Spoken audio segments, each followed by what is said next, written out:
Malawi's political stage is about to deliver one of the most anticipated shows of the year. And trust me, this one has all the ingredients of a drama, a festival, and a constitutional milestone wrapped into one. With the countdown ticking toward October 4th, the spotlight is firmly fixed on Professor Arthur Peter Mutharika, who will officially be sworn in as Malawi's 7th president.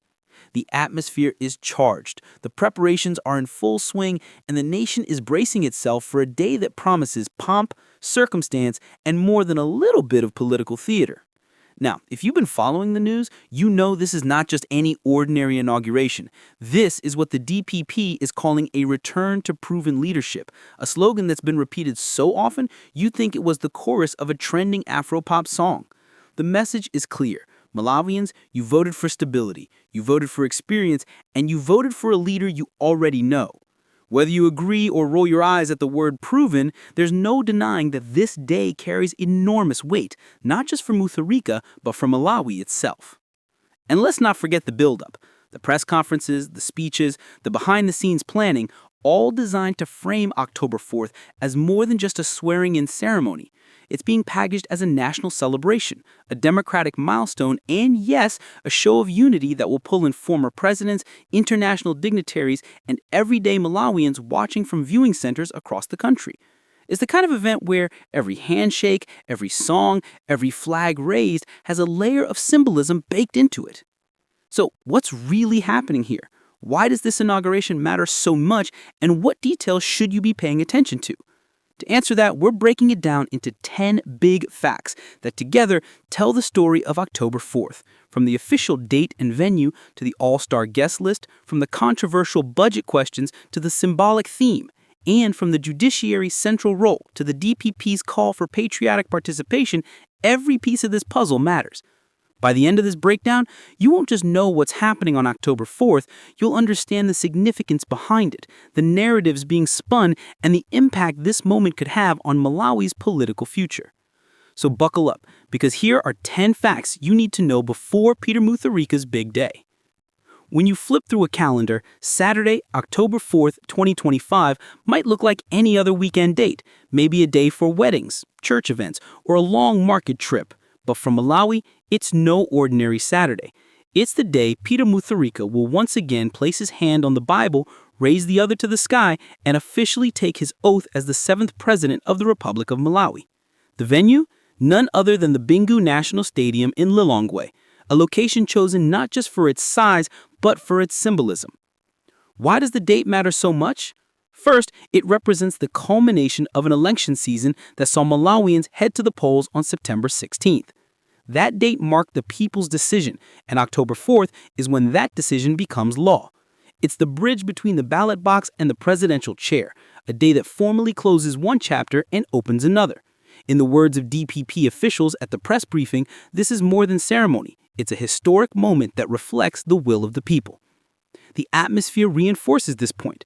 With a capacity in the tens of thousands, the Bingu National Stadium transforms the inauguration into a public spectacle, not a private handshake behind government doors. It's a reminder that democracy belongs in the open, that leadership is not just installed, but displayed. And if you've ever been in a packed stadium, you know the energy is contagious. The drums, the singing, the flag waving, the sheer buzz of a crowd united by one focal point. That's exactly the atmosphere the DPP is aiming for. And make no mistake, this is not a last-minute rush. The timing was deliberate. Announcing October 4th early gave the event a countdown clock, building anticipation across the country. It's the political equivalent of announcing a big concert tour date. Fans start planning, opponents start debating, and the media gears up for wall-to-wall coverage. So October 4th isn't just another line on the calendar. It's a carefully chosen moment that transforms a typical Saturday into a national turning point. And if history teaches us anything, the dates of inaugurations are remembered long after the speeches fade. For Malawi, October 4th, 2025 will be one of those dates etched into the democratic story. But what's a stage without a supporting cast? If you think October 4th is just about Mutharika and the oath, wait until you see who else will be sharing the spotlight, because some very familiar faces are about to sit side by side. If you thought inaugurations were just about the incoming president smiling for the cameras, think again. One of the juiciest details from the DPP's press updates is that former Malawian presidents will all be in attendance. Yes, Joyce Banda, Lazarus Chakwera, and Bakili Muluzi are expected to sit under the same roof in the same stadium on the same day. Now, if that doesn't scream political reunion special, I don't know what does. Let's be honest, this is not just about courtesy. Former presidents carry weight. Their presence sends a message that, regardless of rivalries or past political skirmishes, there is respect for the democratic process. To ordinary Malawians, it signals that Malawi's democracy is maturing, that leaders can put aside differences, at least for one day, and appear united when the nation needs it most. But let's not sugarcoat it. There's tension baked into this picture. Former presidents Joyce Banda and Lazarus Chakwera both represent periods of turbulence and transition. Bakili Muluzi, who governed for over a decade, still holds influence and is seen as a political elder. Bringing them all together is like inviting all your exes to the same wedding reception. The atmosphere may be polite, but you can bet every handshake and smile will be scrutinized by the cameras. Symbolism aside, this is smart politics by the DPP. Having these leaders present elevates the ceremony. It tells Malawians, and the international community watching, that the inauguration isn't just a partisan event. It's a national moment. And in the age of viral images, a photo of Mutharika standing with Banda, Chakwera, and Muluzi carries far more weight than 1,000 press releases. Of course, Malawians are not naive. They know that public unity doesn't always translate into political collaboration behind the scenes. But for a nation that has experienced its fair share of political divides, the mere sight of these leaders together is a powerful reminder. Democracy works best when respect outweighs rivalry. And if you thought that lineup of former presidents was impressive, wait until you hear about the guest list flying in from beyond Malawi's borders, because this event is about to go global. If you thought this inauguration was going to be a small, family-only ceremony, think again. The DPP made it clear during their press conference, this is not just a Malawian event, it's an international showcase. Invitations have been extended to leaders across the SADC region, along with top representatives from the African Union, COMESA, and even the United Nations. That's right, Lilongwe is about to host what looks very much like a mini African Union summit, minus the long communiques and catered buffets. Why does this matter? In politics, who attends your inauguration says just as much as the speeches delivered on stage. When foreign leaders show up, it's not just about clapping politely and posing for photos. It's a powerful stamp of recognition.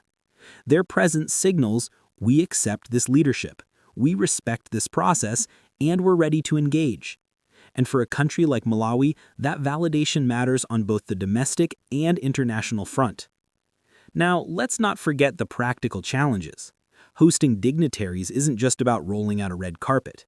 It means ramping up security, coordinating motorcades, blocking off roads, and making sure every VIP is handled with the kind of protocol that screams we've got this under control. Add in interpreters, diplomatic staff, and the ceremonial fanfare, and suddenly you're not just hosting an inauguration, you're hosting a logistical marathon. But the payoff is big. Imagine the optics. Cameras capturing Peter Mutharika shaking hands with presidents from neighboring states, waving to AU delegates and being congratulated by UN representatives. Those images will beam across international news outlets, reinforcing Malawi's place on the global stage. For the DPP, this isn't just about installing a leader. It's about projecting Malawi as stable, democratic, and ready to partner with the world. Of course, Malawians watching at home may be more interested in whether the event will deliver real change than in how many international flags are on display. Still, for a country that relies on international partnerships, having these dignitaries present isn't just ceremonial fluff. It's practical diplomacy in action. Every handshake could lead to new deals, aid packages, or strengthened regional ties. So yes, while the stadium crowd will cheer and the local press will focus on the performances, don't underestimate the quiet power of those foreign faces in the audience. Because when international leaders fly in for your inauguration, they're not just there for the party. They're there to remind the world, and Malawi itself, that this leadership transition matters beyond its borders. But let's be real. Inviting presidents and dignitaries from around the world is not cheap, which brings us to the question every Malawian is whispering about. Just how much is this entire show going to cost? You can't host a national event of this scale without one unavoidable question popping up. How much is it going to cost? And sure enough, at the DPP press conference, journalists didn't hesitate to throw that very question into the spotlight. The answer? Well, let's just say the officials danced around it like a DJ spinning at a wedding. Smooth, polite, but not exactly giving away the playlist. The official line was simple. The inauguration will be, quote, colorful but not extravagant, end quote. Translation? Expect drums, flags, performances, and fanfare, but don't expect luxury fireworks or Beyoncé flying in to perform. The committee promised austerity, stressing that Malawi's economy simply cannot afford excess. Every budget line, they said, is being scrutinized, with inflated prices slashed out and unnecessary costs negotiated down. Sounds responsible, right? But here's where the skepticism creeps in. Citizens are used to hearing this kind of talk. They've been promised frugality before, only to watch events balloon in price once the receipts finally come out. The DPP officials assured Malawians that any approved budget line wouldn't automatically mean cash spent. Only verified invoices, they said, would trigger real expenses. They even went as far as to promise audits once everything is done. That's a noble commitment, but promises of accountability often meet their toughest test in practice, not in press statements. And then there's the diplomatic factor. Remember all those international dignitaries expected to attend? Hosting presidents and representatives from across Africa isn't just about speeches and handshakes. It's about hospitality, security, and making sure everything runs smoothly. Cutting corners too aggressively might risk embarrassment, while overspending risks public backlash. It's a delicate balancing act, a tightrope walk between impressing guests and keeping citizens reassured.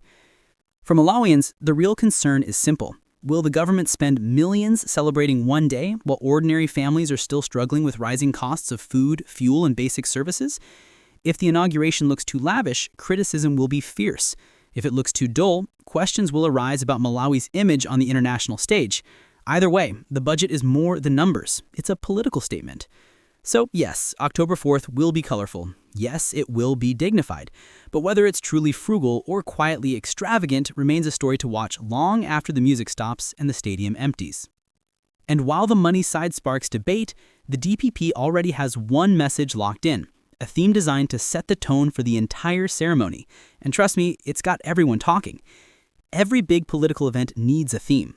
A headline, a catchphrase, a slogan that can be printed on banners, repeated in speeches, and remembered in history books. For Peter Mutharika's inauguration, the DPP didn't disappoint. They unveiled the official theme, the great return to proven leadership. It sounds bold, it sounds confident, and yes, it sounds just a little bit like the trailer for a blockbuster sequel.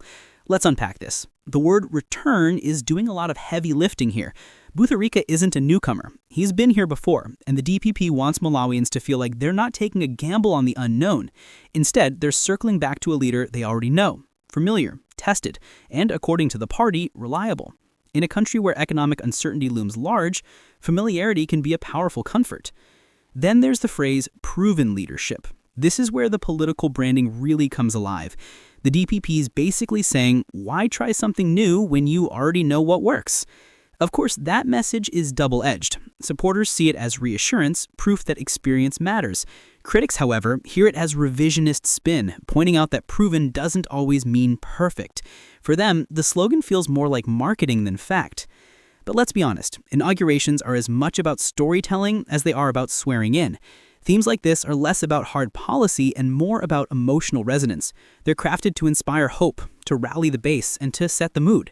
On October 4th, when the banners hang and the speeches echo through the stadium, return to proven leadership won't be more than a phrase. It'll be the lens through which the entire event is viewed. And here's the clever part. The slogan doesn't just work for the DPP. It also speaks to Malawians who crave stability, who want to believe that leadership is in safe hands. Whether it's embraced or mocked, the theme will stick, because that's exactly what themes are designed to do. But while slogans may dominate the stadium stage, not every Malawian can be there to hear them live. That's why the DPP has set up a nationwide plan to bring the inauguration right to the people. Not everyone can squeeze into Bingu National Stadium. And Let's be honest, not everyone can even afford the trip to Lilongwe. The DPP knows this, which is why they've come up with a plan to make sure the inauguration feels like a nationwide celebration, rather than a Lilongwe exclusive party. Their solution? Viewing centers scattered across the country. Here's the setup. Large screens will be erected in Civil Stadium in Lilongwe, Freedom Park in Mzuzu, and Mangochi Stadium. These hubs will allow thousands of ordinary Malawians to gather, watch the inauguration live, and share in the atmosphere without needing a ticket to the main event. Think of it as Malawi's own political watch party, the Super Bowl of governance, except the halftime show is replaced with cultural dances and military salutes. Why is this such a big deal? Because inclusivity matters. By extending the celebration to different regions, the DPP is sending a message that this inauguration is not just for the political elite, not just for those who can afford travel, but for everyone. Whether you're in the north, center, or south, you can wave your flag, sing along, and feel part of the moment. In a country often divided by geography and politics, this is a deliberate attempt to stitch unity across the map. But let's not ignore the political genius at work here. These viewing centers also double as a clever PR move. Instead of empty living rooms where people might scroll skeptically on their phones, the DPP is creating communal spaces charged with patriotism. Cameras will capture crowds clapping, cheering, and chanting, powerful optics that reinforce the message of nationwide support. Of course, the real test will be turnout. Will Malawians flock to these centers with genuine excitement, or will attendance be driven more by curiosity than enthusiasm? Either way, the screens will light up, the speeches will echo, and the images will travel far beyond Malawi's borders. So yes, you may not be at the stadium in Lilongwe, but with viewing centers like these, you'll still feel plugged in to the national heartbeat. And while thousands of Malawians will be glued to the screens, one man in Lilongwe will hold the most serious role of the day, because without him, the inauguration simply cannot happen. Every inauguration has one person who holds the keys to the whole process. And no, it's not the president-elect. On October 4th, that honor belongs to Chief Justice Rising Mzikamanda, the man tasked with administering the oath of office to Peter Mutharika. Without him, there's no oath, no legality, no official transfer of power. In other words, he's the unsung hero of the day, the referee who makes sure the game starts by the book. Now, don't expect fireworks or improvisation here. The Chief Justice's role is precise, ceremonial, and constitutional. He'll guide Mutharika through the solemn words that transform him from president-elect into president. It's a short ritual, maybe 60 seconds long, but it carries the full weight of Malawi's democracy. Those words are not just a formality. They're a binding commitment, a contract between the leader and the people, witnessed by the nation and sealed by the judiciary. And make no mistake, the presence of the Chief Justice is more than symbolic. It underscores the rule of law. Malawi has experienced political turbulence in the past, and transitions of power have sometimes been contested. Having the head of the judiciary oversee the swearing in is a reminder that leadership does not rest on party slogans or political rallies alone. It rests on the Constitution. That's the anchor that keeps democracy stable when the political waves get rough. For many Malawians watching, this moment will be the highlight, the split second when campaign promises give way to constitutional duty. No matter how festive the atmosphere gets, when the oath begins, silence will fall, the cameras will zoom in, every word will matter. And when Mutharika repeats that final line, he won't just be a politician anymore. He'll be Malawi's president, again. So yes, the cultural dances will entertain, the military parade will impress, and the speeches will inspire. But the oath, administered by Chief Justice Mzikamanda, is what makes October 4th more than a party. It makes it official. And while the Chief Justice ensures the law is upheld, the DPP has a very different request for ordinary Malawians, one that's all about patriotism, flags, and maybe just a little stage-managed unity. If there's one thing the DPP press conference made clear, it's that October 4th isn't just about political leaders, it's about the people too. And the party's message to Malawians was simple: come with patriotism. Wave the flag, wear your colors, sing the songs, and show the world that Malawi can unite behind its democracy, even if only for one day. Sounds straightforward, right? But let's unpack what's really going on here. On the surface, this is about creating a festive, celebratory atmosphere. Inaugurations thrive on optics. The more flags waving, the more songs sung, the more packed the stadium and viewing centers look, the stronger the narrative of national unity.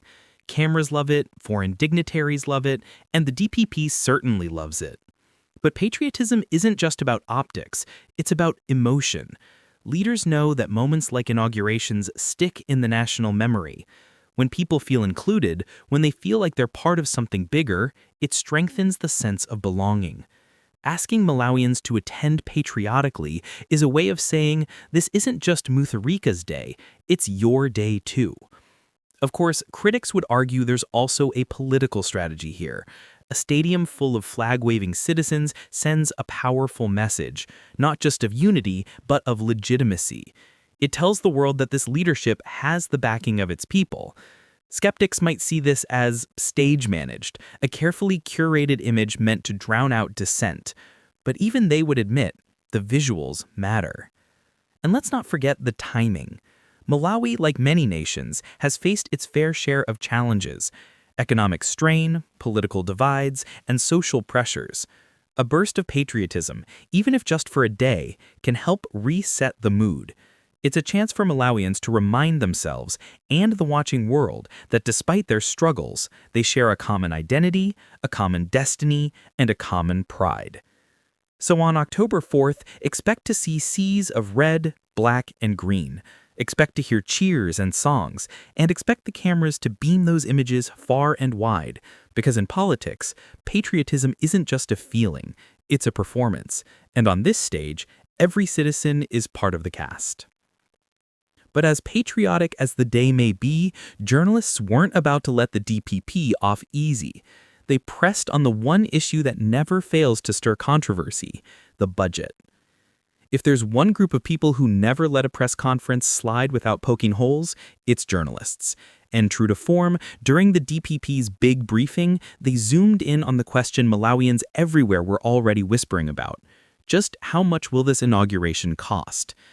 Now, the officials had rehearsed answers ready, but let's be real, they dodged harder than a goalkeeper facing a penalty kick. Their response circled back to the same familiar phrases: colorful but not extravagant, prudent spending, accountability will be ensured. On paper, it sounds responsible. In practice, well, Malawians have heard this tune before, and some aren't dancing to it. The tension here lies in Malawi's economic reality. Families are dealing with rising food prices, fuel costs, and day-to-day hardships. Against that backdrop, a lavish inauguration, even one dressed up as frugal, risks striking the wrong chord. The optics of spending millions on flags, parades, and entertainment while citizens tighten their belts is the kind of contradiction that sparks criticism. And journalists, speaking on behalf of the public, pressed exactly on that nerve. But to give credit where it's due, the DPP officials didn't just wave the question away. They promised audits, accountability, and restraint. They emphasized that just because a budget line is approved doesn't mean every kwacha will be spent. Payments, they insisted, would only be made against verified expenses. That's a strong promise, the kind you want to believe. The real test, of course, will come after the event when receipts and figures tell the true story. There's also a political layer here. The budget debate isn't just about numbers, it's about trust. When leaders show transparency, citizens feel reassured. When they dodge, suspicion grows.